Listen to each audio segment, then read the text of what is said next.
O que faz algumas equipes se destacarem mais do que outras? Como alguns times conseguem inovar mais, crescer mais e entregar melhores resultados de forma consistente? No mundo dos negócios, liderar uma equipe de alta performance vai muito além de ter talentos individuais.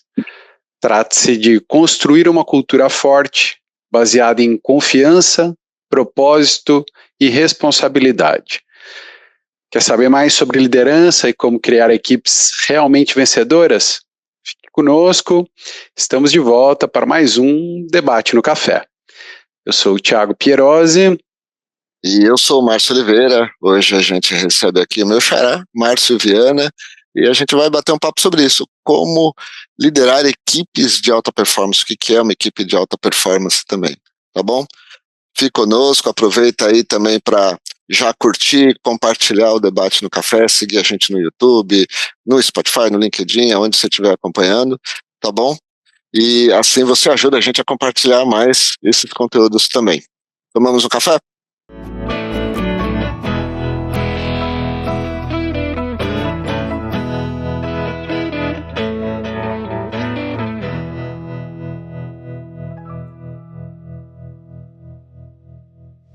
O Márcio tem mais de 20 anos de experiência em gestão empresarial e uma trajetória marcada por resultados exponenciais, reestruturações bem-sucedidas e liderança estratégica em grandes empresas como a Vale, Ambev, TOTUS, e atualmente é o CEO da Prime Control, onde lidera o reposicionamento estratégico da empresa, com foco em crescimento exponencial, desenvolvimento de soluções inovadoras e expansão em data analytics e inteligência artificial.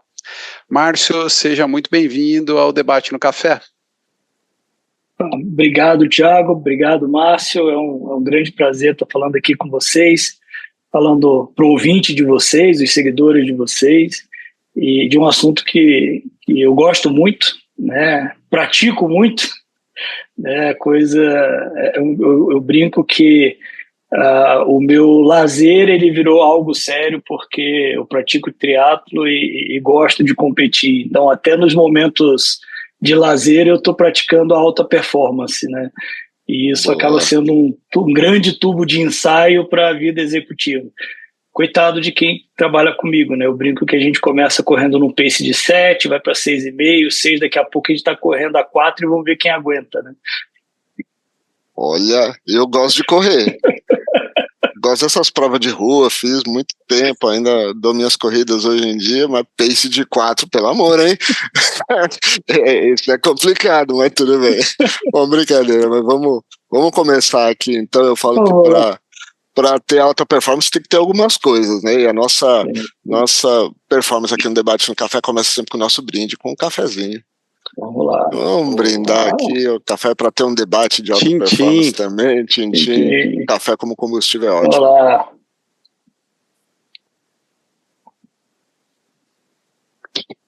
Muito bom. Bom, agora que a gente está com combustível pronto para ter um debate de alta performance. Márcio. Cafeinado.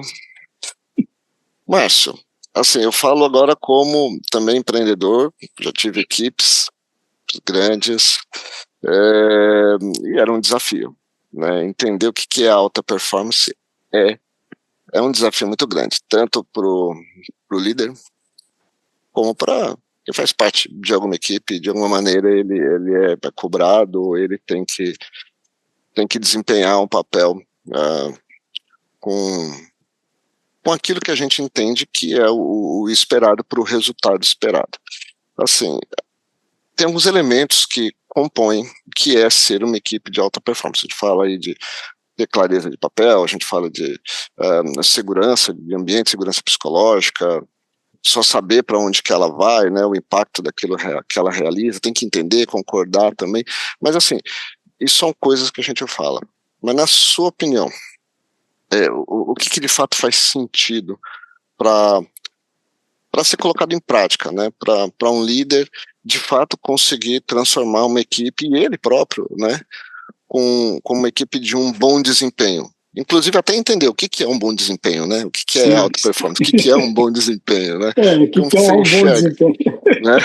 Eu diria que é uma equação multifatorial, né? Imagino. É bem complexo, né? Uma vez eu ouvi uma frase que é muito interessante, essa frase. Porque física e química é fácil, difícil é o ser humano. Porque se você pegar e jogar um isopor no lago, ele vai boiar. Se jogar uma pedra, vai afundar. Se você jogar um ser humano no lago, ele pode nadar, boiar. Tem dia que ele não vai querer nadar, tem dia que a gente não sabe, né? Então, se o ser jogar, humano eu vou ser uma pedra. Então, a gente não sabe o que vai sair ali do ser humano. Mas, quando eu olho em resultados exponenciais, isso tem muito a ver com equipe de alta performance, passa pela formação da equipe.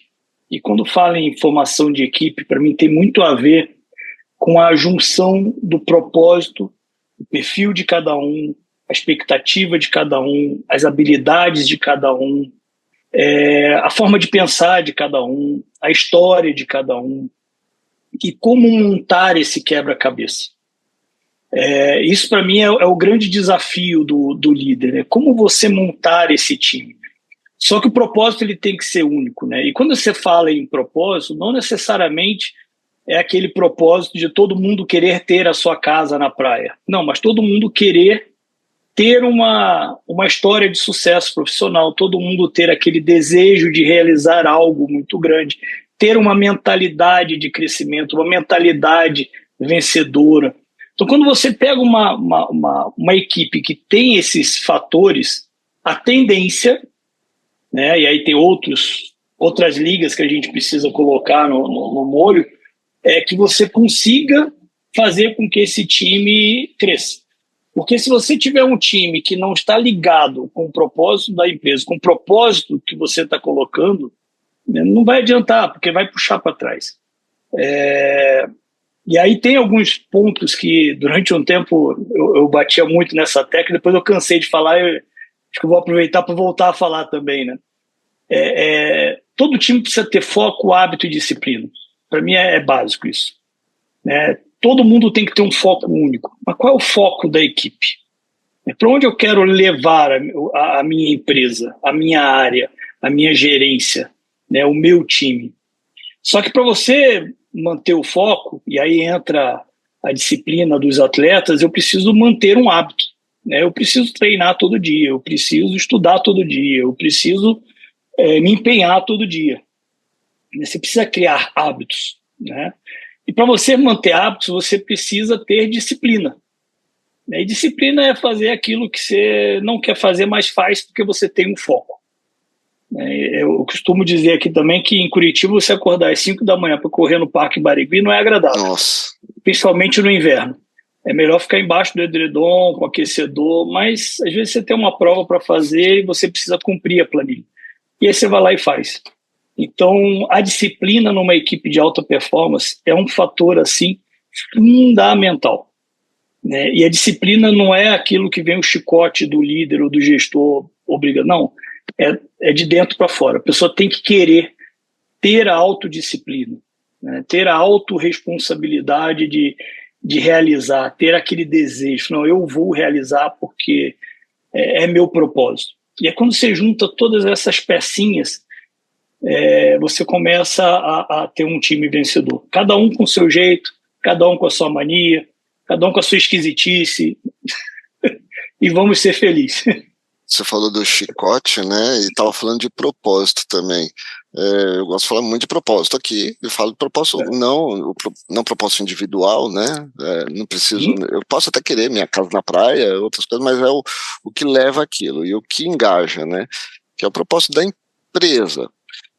Só que a gente vê um ambiente muito de lucro, o tempo todo, resultado rápido, o tempo todo, e as pessoas sendo cobradas por resultado. Aí você fala do chicote, porque todo mundo é pressionado, o líder também, né, por um resultado. E aí nisso o propósito ele acaba morrendo um pouco, né? Não importa o resultado, e no mês que vem o resultado de novo, né? Tem que matar o leão a cada dia, dependendo da área, do que é ou da área de atuação, de cada equipe, se eu estou falando uma área de vendas, se eu estou falando uma área que tem métricas ou metas muito fortes, muito agressivas. Mas nesse ambiente, como que você falou do chicote do propósito, como equilibrar isso nesse ambiente? O que você acha que é importante?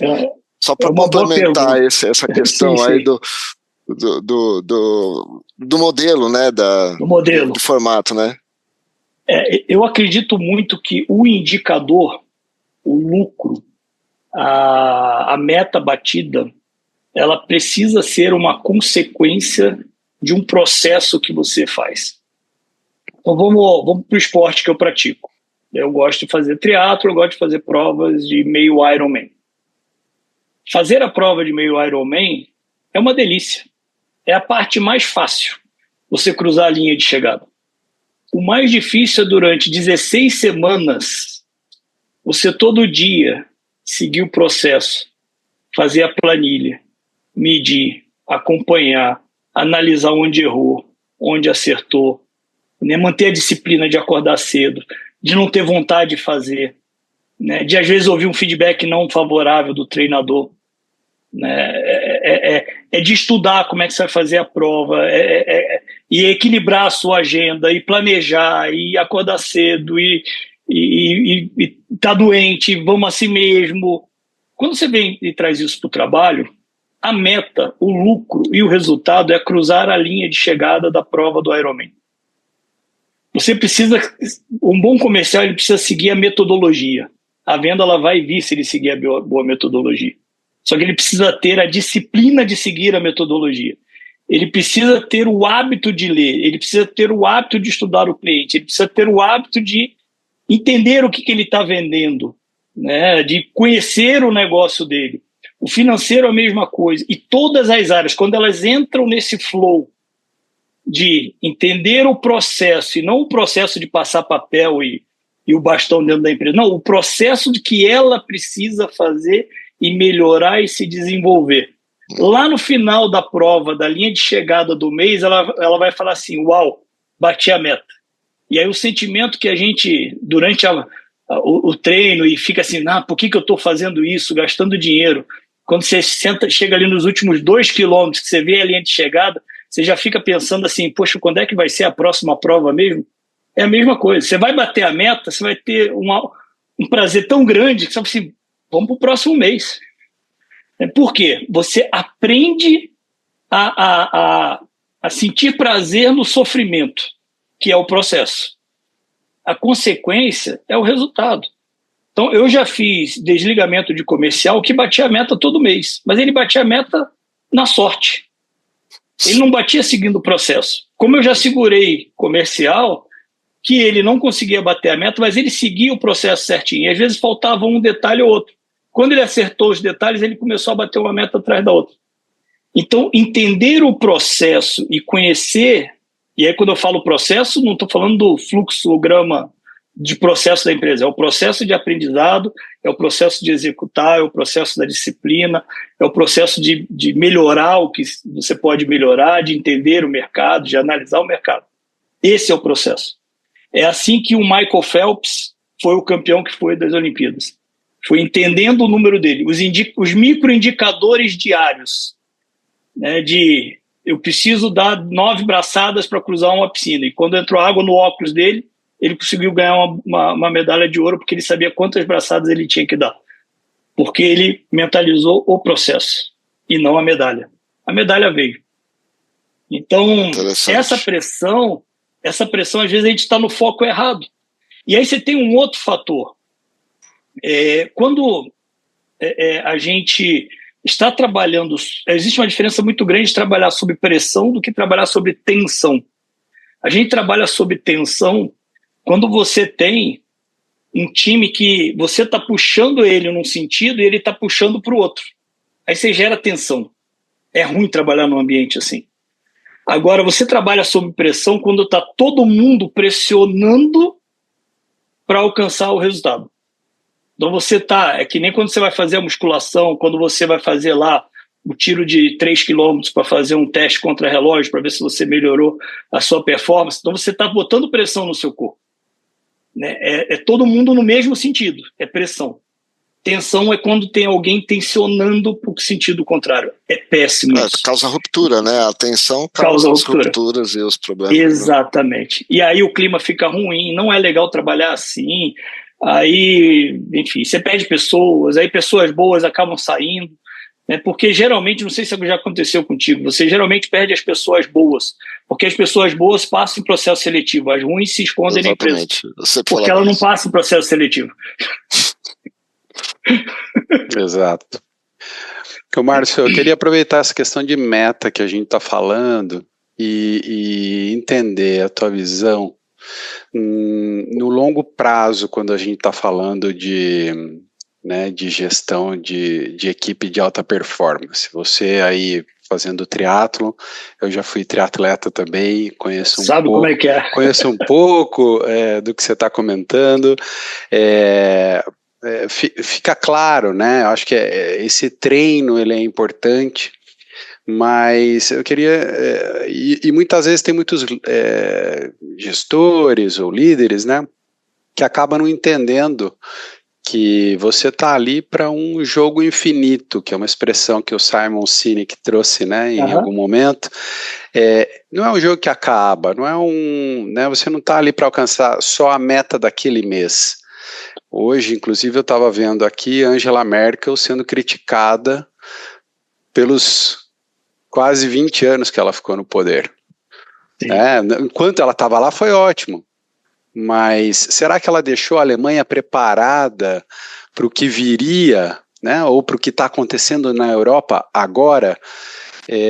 Como ter essa visão? Como um líder pode motivar e conversar e dialogar e transmitir isso para a equipe dele quando ele está falando com uma equipe de alta performance?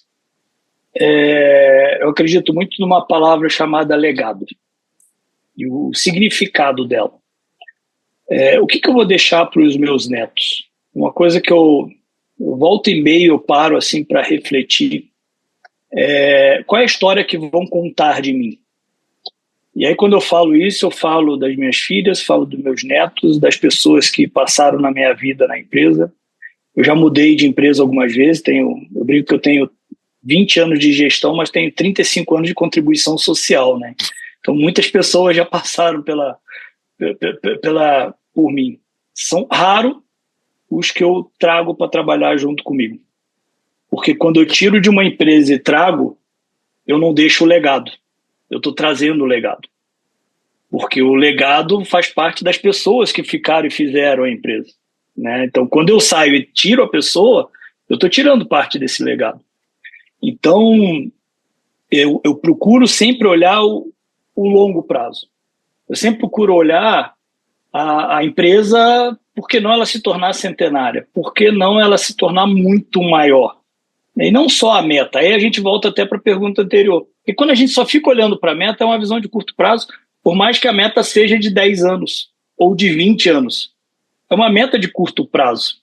Porque quando a gente vai olhando para gerações, e acho que todos aqui, né, nós três e quem estiver ouvindo quer viver mais de 100 anos, uma meta de 20 anos é muito de curto prazo.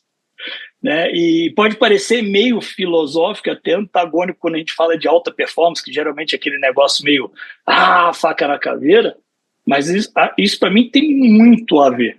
Eu quero ter uma vida abundante, mas de longo prazo. Eu quero chegar aos meus 80 anos fazendo triatlo. Então eu preciso cuidar do meu processo hoje para chegar aos 80 fazendo triatlo. E 100 anos bem de saúde. E talvez 120 anos cuidando da alimentação, né, de suplementos e tudo mais. Então, a mesma mentalidade que eu tenho na minha vida pessoal, eu tenho para a empresa. Eu quero atingir um resultado exponencial na Prime, a minha meta de 5 anos, mas quando bater a meta de 5 anos, eu vou chegar para o presidente do conselho e falar assim, qual é a próxima dos próximos 5, dos próximos 5, dos próximos... e vamos embora. E olhando sempre para frente. E aí entra um fator muito importante que muitas empresas elas sucumbem porque elas esquecem que o mundo ele está em movimento. E aí ela pensa o negócio dela de forma linear e quase que numa constante. E esquece que o mundo é uma senoidal. Então como é que eu posso surfar essa onda? Em momento ele vai estar no up, em momento ele vai estar down, E como é que eu vou estar surfando isso e mantendo a minha empresa crescendo? Porque às vezes vai vir uma onda e eu vou quebrar. Então, como eu não quebrar? Então, quando você pensa em longo prazo, você não pode pensar numa meta só no de 5, 10, 20 anos como a Merck. Coincidentemente, esse final de semana eu também estava lendo não, ouvindo um podcast sobre a Alemanha. Coincidência. E eu ouvi isso, eu tinha uma percepção totalmente diferente de como é que estava a Alemanha, eu fiquei triste com o que eu ouvi, né? E é isso, é a visão de curto prazo. É as pessoas não pensarem no legado. Ou, de repente, achar que o legado que ela está deixando é o que é bom, né? Também é uma visão de mundo talvez míope. Ou não vamos julgar, né? Às vezes ela achou que era o que ela estava deixando para sempre. Mas eu acredito que o líder bom é aquele líder que pensa nas pessoas olhando o longo prazo. Eu vou contar até um fato aqui, eu sou meio, às vezes, romântico para algumas coisas, mas no outro dia eu fiquei muito feliz. Eu vi no LinkedIn uma ex-estagiária minha da Vale, 16 anos atrás, e ela postou como foi promovida a vice-presidente do Goldman Sachs. Olha. Eu fiquei numa felicidade, porque, cara, a minha estagiária, eu contratei, eu treinei, né, e eu fui um pedacinho, não sei se bom ou ruim, mas eu fui um pedacinho, né, na carreira dela. Espero que tenha sido bom. E quando eu olho as pessoas que passaram por mim e têm uma carreira de sucesso, eu tenho uma felicidade muito grande, porque é o pensamento de longo prazo, né? É isso. E a empresa é a mesma coisa, né? Quando a empresa ganha um prêmio, ela cresce. Eu me sinto parte mesmo, já tendo passado. Exige coragem, né? Tem que ter coragem. Acho que essa visão mais de longo prazo, ela tem que estar muito alinhada com conselho, com tudo mais. Essa coragem também ela é importante para a gente poder mostrar que se não for isso, não for dessa maneira, pode não ser sustentável o resultado que está acontecendo agora, né? E coragem junto com desprendimento, né? Porque às vezes você vai ter que falar assim, cara, é o que eu quero, mas não é o que eu devo fazer. E aí a gente volta lá no início. O processo de eu estar sempre atento, aprendendo, estudando, vendo o que está acontecendo, aprendendo com os erros de preferência dos outros, para a gente não errar, né? Aprendendo com os nossos, mas aprendendo com os dos outros, que é mais barato. Tipo lá como a gente falou da Angela Merkel, né? O que ela fez que a gente pode não fazer aqui. E é assim que a gente vai evoluindo, né? Agora, eu queria pegar aqui um ponto que você também falou lá sobre aquele exemplo do vendedor que você teve que demitir, mesmo vendendo, batendo a meta, sorte, e o outro que não batia, mas tinha um processo de você eventualmente ver ali o potencial. O líder, ele vive numa balança, né? Ele tem que equilibrar o resultado que ele tem que dar, né, para um conselho, para um diretor, para um CEO, a meta dele, mas também com a gestão das pessoas, né? Ele tem que gerir o trabalho, ele tem que gerir as pessoas que fazem o trabalho, olhar para o resultado das pessoas, entender tudo isso que a gente está falando de potencial delas, mas também olhar para o resultado concreto para a empresa. Eu costumo falar também que as pessoas, os executivos, normalmente assim, eles não têm, as empresas acabam não tendo projetos, eles têm projetos, os projetos são pessoais, né? Uma grande empresa, no fundo, ela acaba sendo formada por um monte de projetos pessoais. Eu já fiz isso, eu já tive prestando serviço para empresas grandes e ouvindo de executivos falando, isso aqui é a minha promoção, esse projeto é minha promoção, ele vai dar certo com a sua agência ou sem a sua agência, não importa, né? Assim, com aquele ambiente de tensão, né? Não de pressão, de tensão. Mas nesse sentido, muitas vezes o líder ele acaba sendo na busca do resultado, seja do curto prazo ou de querer trazer um resultado, ou até por questão de ego ou de preocupação pessoal com o projeto dele, ele acaba buscando querendo contratar os melhores. A gente fala assim, é o técnico de futebol que quer montar o ataque com Neymar, Messi, Cristiano Ronaldo. achando que esses talentos individuais podem ajudar a performar. Sim, a gente entende a importância disso, mas às vezes também não funciona bem isso, né? Não basta contratar os craques, os caras que vêm, ir lá no concorrente, tirar, fazer, né, querer dar aqueles golpes de mestre, fazer um monte de coisa para ter ali o bom. Muitas vezes o caminho é desenvolver, né? Mas enfim, como que você olha para isso, a sua experiência, a sua vivência também? Como que o líder pode, no final das contas, equilibrar tudo isso e olhar para o desenvolvimento do talento? Eu vi quando você deu o exemplo do vendedor que seguia o processo, uma oportunidade de desenvolver ali o talento. Sim. Qual que é o melhor caminho? Quando que eu vou buscar o talento? Quando que eu desenvolvo o talento? Como que você equilibra isso? Eu diria que a minha preferência sempre, na maioria das vezes, vai ser desenvolver o talento. Na maioria das vezes, né? Mas nem sempre, dentro da equação, a gente tem tempo de desenvolver o talento. E aí, sim, se você precisa de um resultado rápido, você precisa trazer alguém pronto e aí mesclar isso. E essa mescla, dependendo da quantidade de gente, do momento da empresa, ela pode ser muito útil. Porque você, trazendo pessoas que você está desenvolvendo, junto com talentos, esses talentos vão inspirar essas pessoas que você está desenvolvendo a serem melhores. Então, você vai modelando e isso vai te ajudando também. Tá? Então, essa mescla, ela sempre vai ajudar. Tem um outro fator também nessa equação, que são as pessoas que eu chamo de número 5 da equipe. É o carregador de piano. É aquele profissional que ele não tem uma vontade de virar um diretor, de virar um gerente. Cara, ele está super feliz com o que ele faz, ele sempre vai fazer o melhor, vai ser um excelente especialista, ele só quer ir trabalhar, ganhar o salário dele, ganhar o reconhecimento dele, e é aquilo, ele está super feliz com aquilo. Também está tudo bem com aquilo. Ele é o número 5. Eu tive excelentes profissionais, assim. Lá na TOTS eu tinha uma menina na contabilidade, a Claudiane, maravilhosa. Meu Deus do céu. A gente não dá valor para contabilidade, mas imagina uma empresa sem contabilidade. É o caos. É o caos. E ela dava conta de tudo, assim, com uma perfeição absurda. Então, ela era meu número 5. E às vezes a gente ainda provocava, assim, Cláudio, você não quer assumir uma consultoria, atender clientes, você tem um potencial muito grande. Ela falou, não, chefe, eu estou feliz aqui. Então, tá, o Romário precisa de um Dunga, né? Precisa de um Dunga, e ela era o nosso Dunga lá.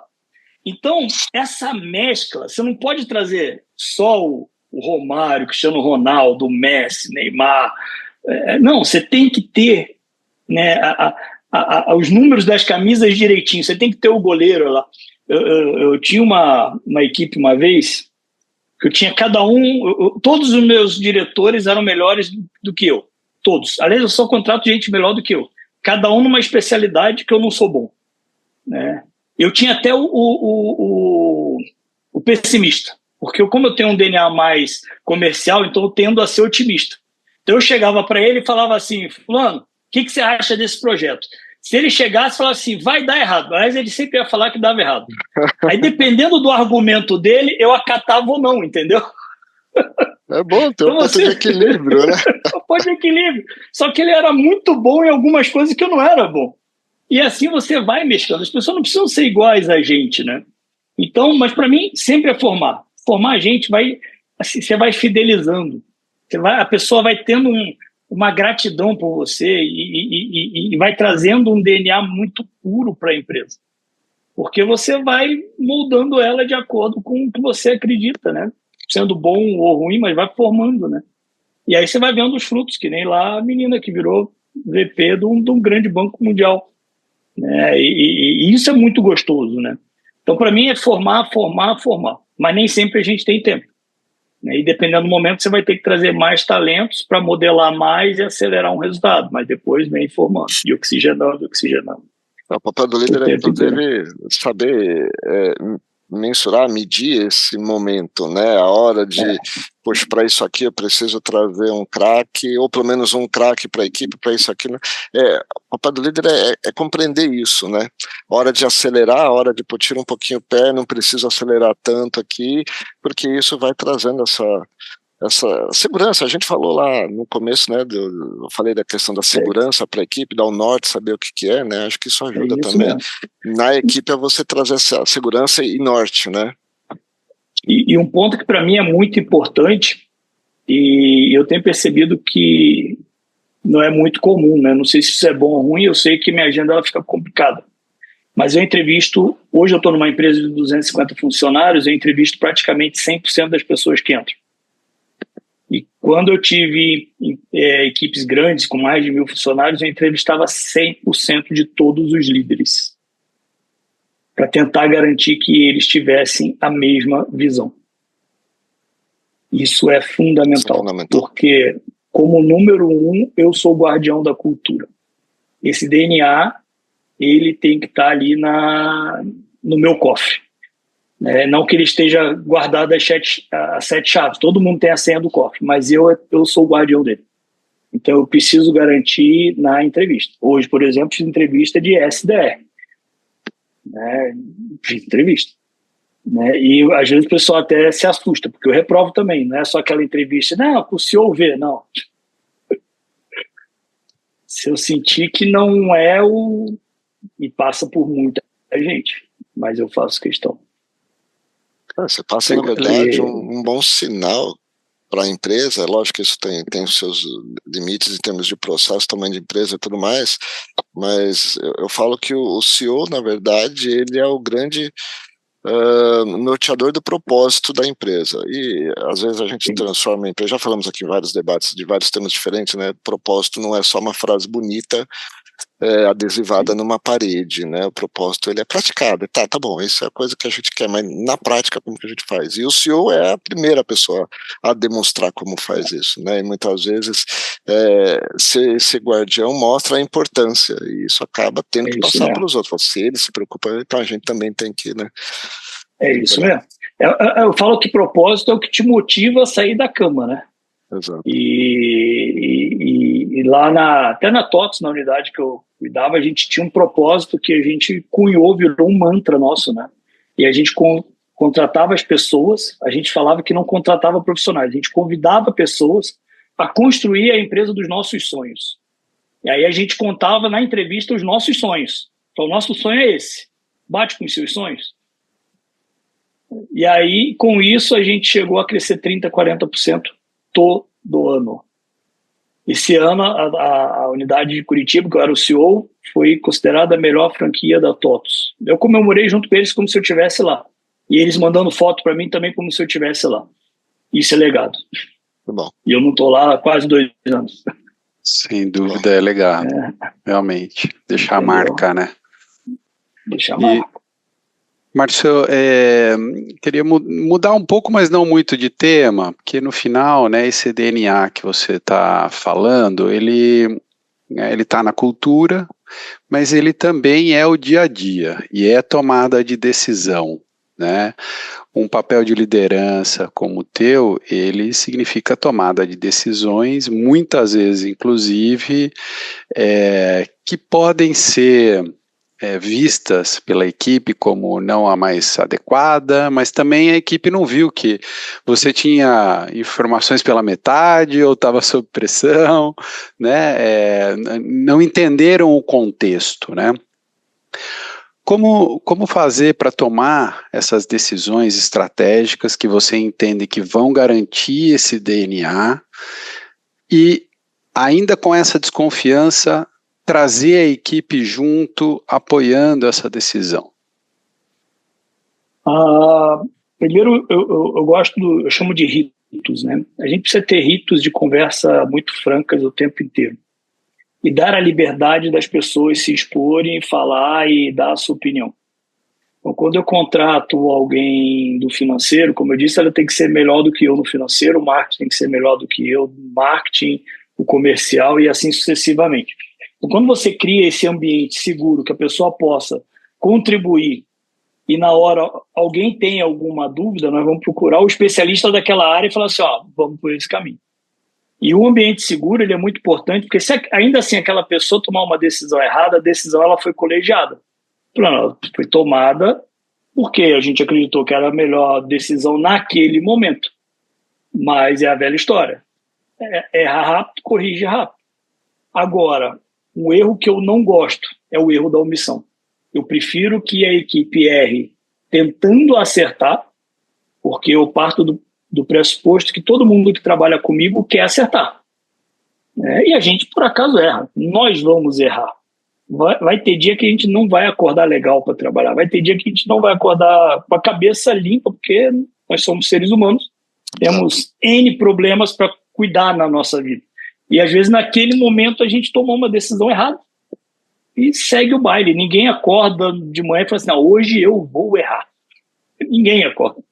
Então, ter esse ambiente ajuda e facilita a pessoa, que nem numa prova de tiro ao alvo na Olimpíada, a pessoa respirar com calma e falar assim, eu vou acertar o alvo. E, às vezes, ela vai errar o alvo. Todo mundo que está lá na prova de tiro ao alvo na Olimpíada quer acertar no alvo, mas vai errar. E faz parte do processo.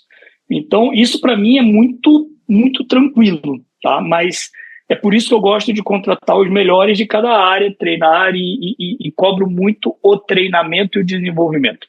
Para mim, é um KPI fundamental de todo mundo que trabalha comigo. É o quanto que essa pessoa está se desenvolvendo. Para mim, é sine qua non para continuar, ter vida longa comigo. Muito mais até do que estar batendo meta todo mês. Bater meta é importante, não abro mão. Mas o como é muito importante. E aí entra a decisão também. Agora, a pessoa que se esconde, joga tudo embaixo do tapete, não toma decisão.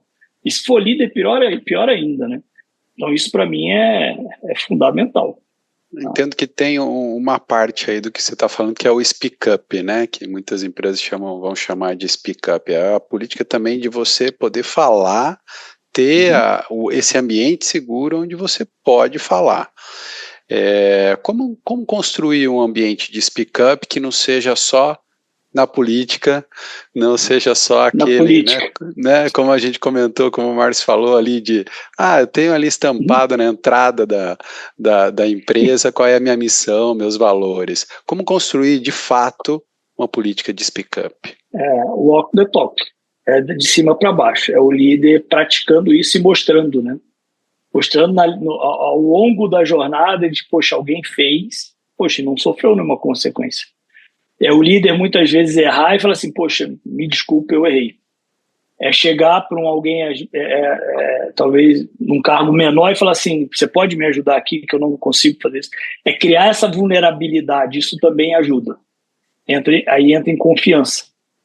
Quando você começa a gerar essa confiança do líder, se colocar no lugar que ele não é super-homem, ele não sabe tudo e ele não é o salvador da pátria, tende a ajudar.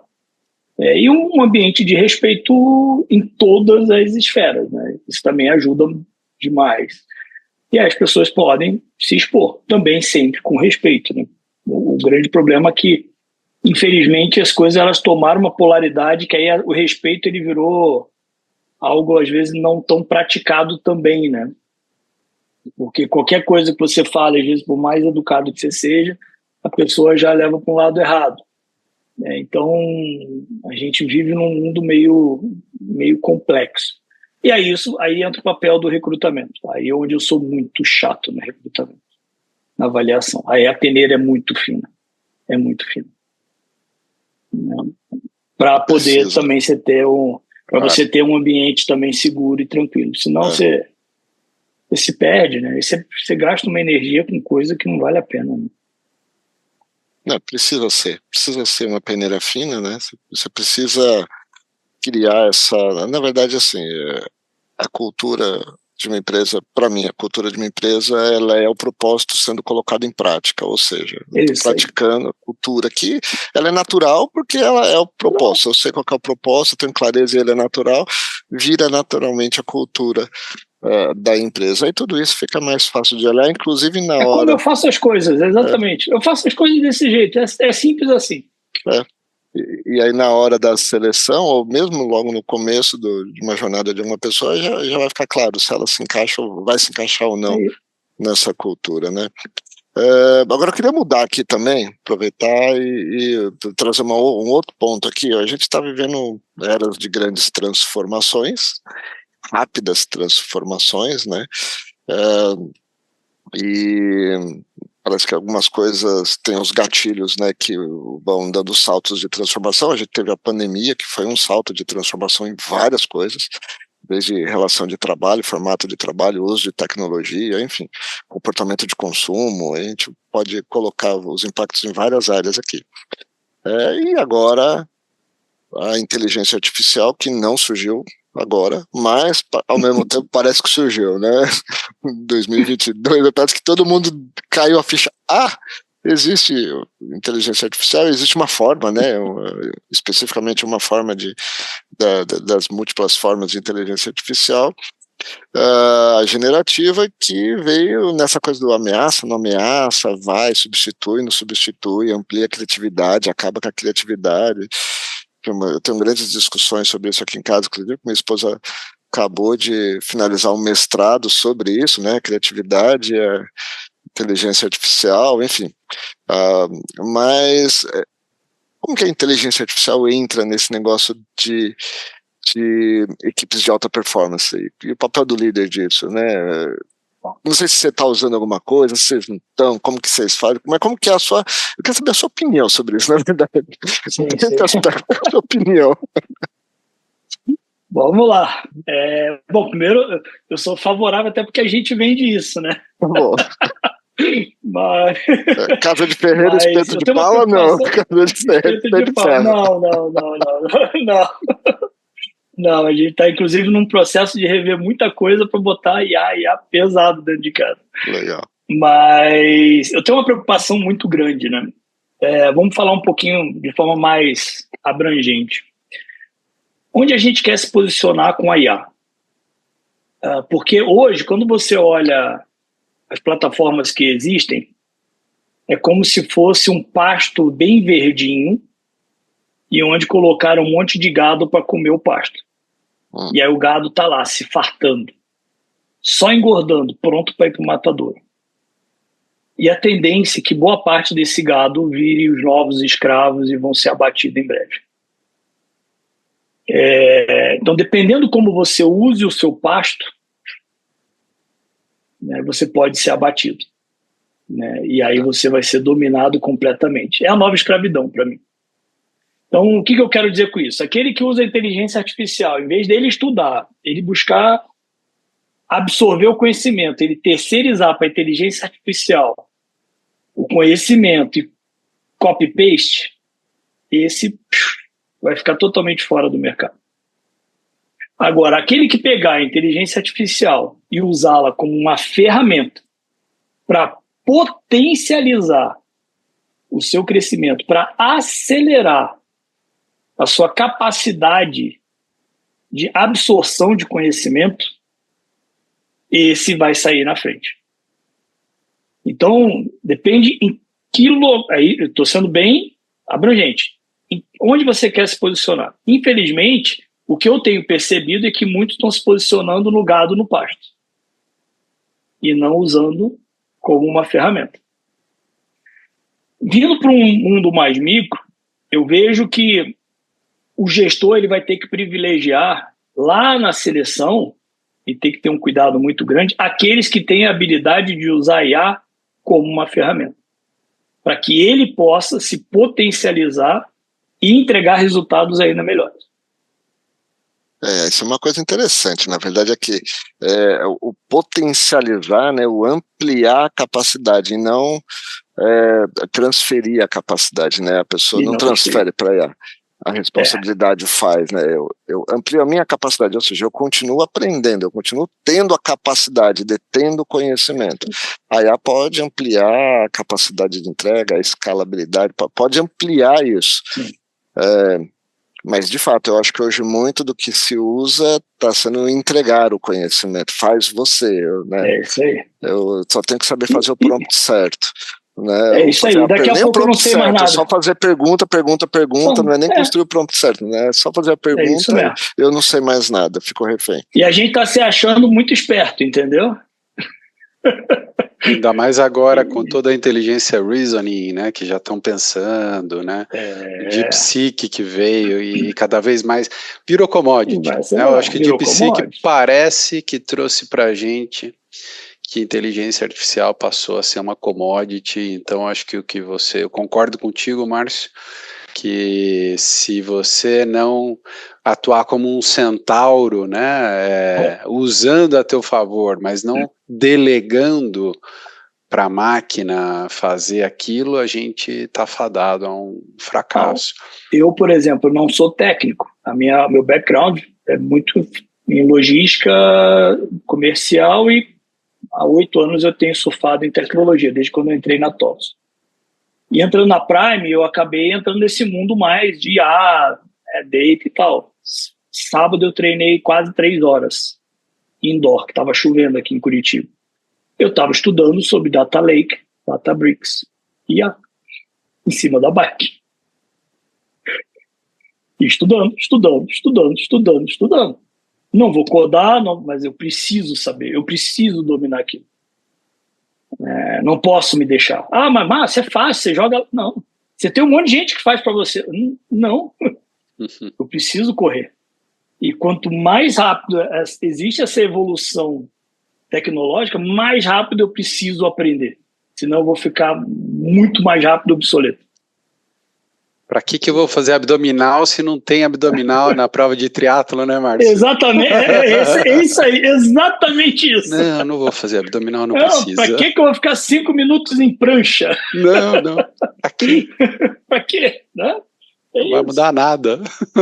Então, não tem jeito, a gente tem que estar ali apertado.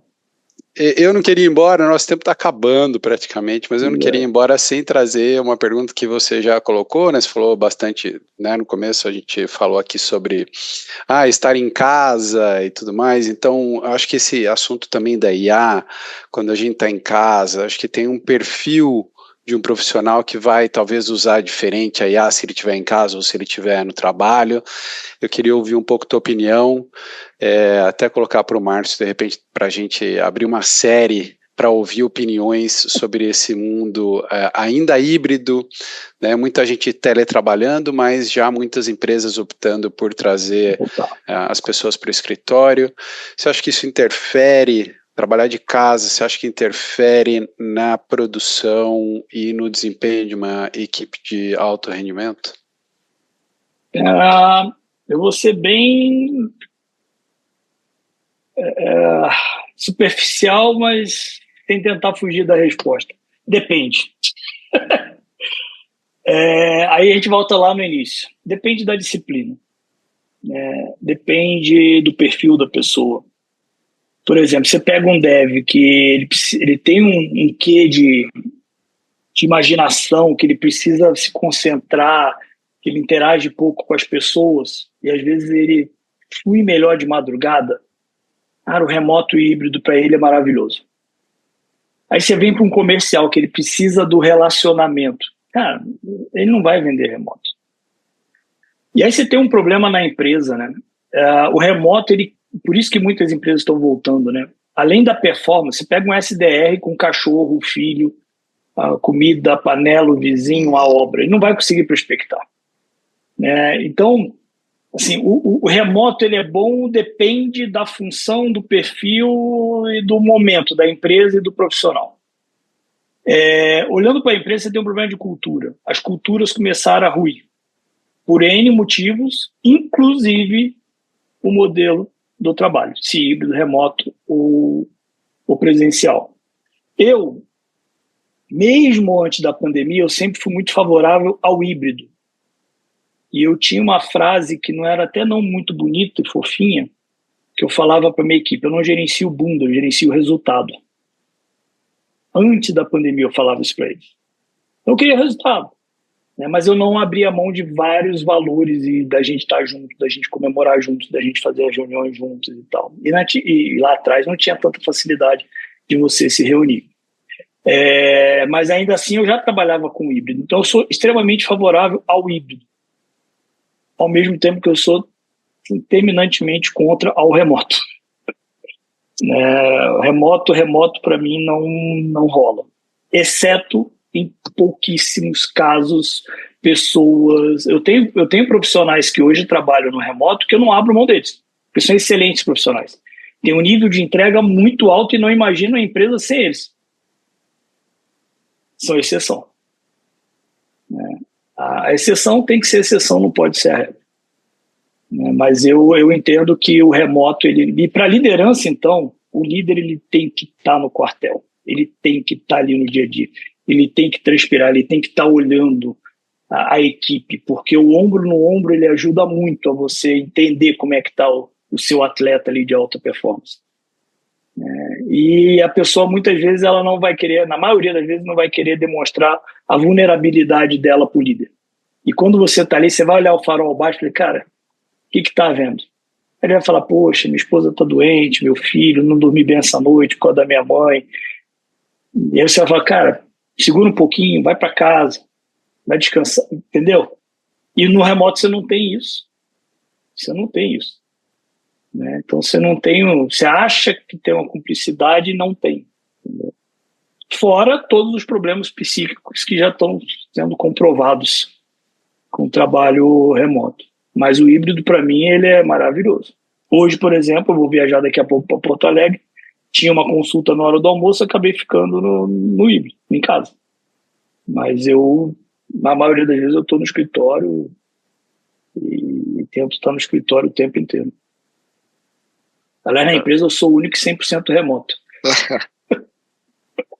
Eu sou a favor do híbrido também. Eu entendo que, como você disse, tem exceções, né? Mas são cenários diferentes, culturas diferentes. Acho que a gente conseguiu abrir o olho para isso, mas é difícil equilibrar. Então, só o trabalho 100% remoto, para algumas áreas dá. Eu tenho amigos que são de tecnologia, trabalham 100% remoto, porque prestam, inclusive, serviço para fora do Brasil, né? Então, entregam. Não se entregam, então, mas são cenários específicos, cenários diferentes. Mas eu acho que para o grande, tirando os extremos, né, as exceções, que para uma empresa pode ser mais ou menos, eu acho que o melhor modelo hoje acaba se tornando o híbrido, sendo que para algumas funções ou áreas não tem como tem que ser presencial, para outras pode ser remoto, para outras dá para ter o equilíbrio. É o equilíbrio, no final das contas, é entender o cenário e o equilíbrio. Né? Entender o cenário de cada um e o equilíbrio. Né? É o bom e velho Pareto, 80-20, 80 híbrido, 20 remoto.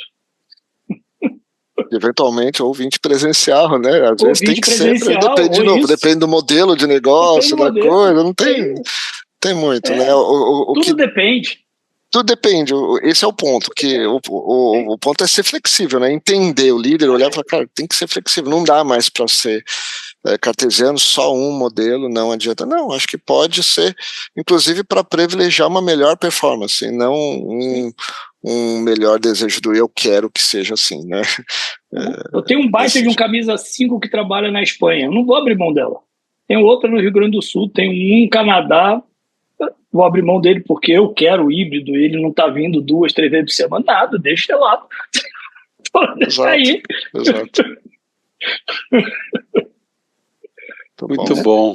Márcio, infelizmente estamos com o nosso tempo, passou muito rápido, papo bom, é assim, mais uma aula, a gente costuma falar, Márcio e eu aqui, a gente aqui, felizmente, temos convidados que nos brindam com aulas de MBA, essa para mim foi mais uma grande aula de um MBA sobre liderança de equipe de alta performance. Foi um prazer te conhecer, te agradeço muito pela participação. Márcio Oliveira, muito obrigado por mais esse episódio. Passo aqui para o Márcio Viana fazer, se quiser deixar alguma recomendação, quiser as últimas palavras, e depois o Márcio Oliveira faz o fechamento aí para a gente. Legal, eu que agradeço, é sempre muito um prazer, né? Toda vez que a gente participa desses fóruns, podcast, entrevistas, é uma forma da gente deixar um legado, né? E uma forma, do jeito, não estou dizendo que o meu jeito é o jeito certo, mas do jeito como eu tenho vivido e trabalhado, e de certa forma alcançado resultado e pessoas. E por que não também deixar um pouquinho, a gente falou tanto em processo, em conhecimento, eu procuro ler livros que não estão geralmente em best-sellers para ser um pouquinho diferente. E tem 2 livros que eu li. Um até acho que chegou a ser best-seller, que é Originais, muito bom. Eu sou ruim no nome de autor. Que fala dos inconformados. Eu sou um eterno inconformado. E o outro livro que eu li há muito tempo, e como a gente falou um pouco de esporte, ele, se eu não me engano, ele foi escrito inclusive pelo Phil Jackson. 11 Anéis. O Phil Jackson, ele foi um técnico multicampeão da NBA, treinou o grande time do Chicago Bulls na época do Dennis Rodman, com aquele time máximo, Jordan. Então, assim, e ele passou ali para juntar o time. Alta performance. Literalmente. Literalmente. Alto em todos os sentidos. Elite. E elite e de perfis completamente diferentes. Tem vários casos legais, inclusive com o Dennis Rodman. Então, é um livro legal assim, para a liderança entender. Às vezes não vai ser do nosso jeito, com o que a gente pensa, mas do jeito que é possível fazer para atingir o resultado. E o processo ele é importante para caramba. E o esporte ele ensina exatamente isso. Mais uma vez, muito obrigado. É um prazer, fico sempre à disposição. Rede social Márcio Viana, não sei se tem outro no LinkedIn, mas se botar CEO Prime, aparece lá. Eu costumo responder todas as mensagens. Maravilha, Márcio. Obrigado. Obrigado pelo tema. Obrigado por trazer de uma maneira bem prática. Às vezes vem guru e gosta de dar as coisas de guruzada, né? Não é guruzada, não, né? Deu de maneira que eu acho que quem nos acompanhar aqui, nos acompanhou até agora aí, com certeza conseguiu compreender e sair aqui com bastante referência, né, sobre como caminhar aí com uma liderança de equipe de autogestão, seja você então um líder, ou seja você se preparando para ser um líder. Espero que você tenha gostado então desse episódio. A gente vai deixar aqui nos comentários os links para entrar em contato com o Márcio, com a Prime Control, as dicas dos livros. Espero que você tenha gostado. Então, de novo, compartilha esse episódio, curte aí e até o próximo Debate no Café. Márcio, obrigado. Legal. Obrigado. Thiago, obrigado. Abraço. Tchau, abraço.